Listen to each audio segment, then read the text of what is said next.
দেখাচ্ছি।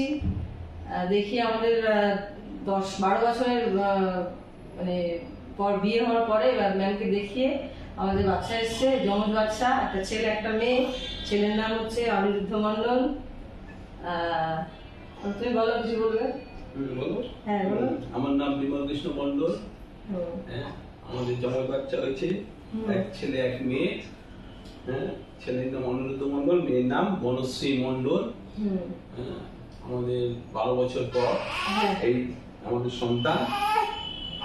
হ্যাঁ, ম্যাম খুব ভালো মানুষ, ম্যামের সঙ্গে পরিচয় ভালো লেগেছে। ম্যাম সত্যি ভালো, আমাদেরকে যা যা বলেছে আমরা তাই তাই করেছি, আমরা তার ফল পেয়েছি। প্রথম চান্সে আমাদের বেরিয়ে এসছে, খুব ভালো, আমরা খুব খুশি।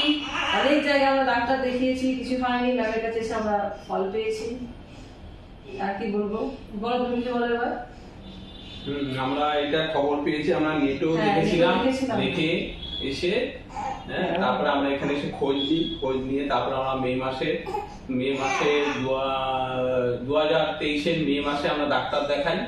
ডাক্তার দেখানোর ম্যাম আমাদের দেখে বললো যে আইভিএফ করতে হবে।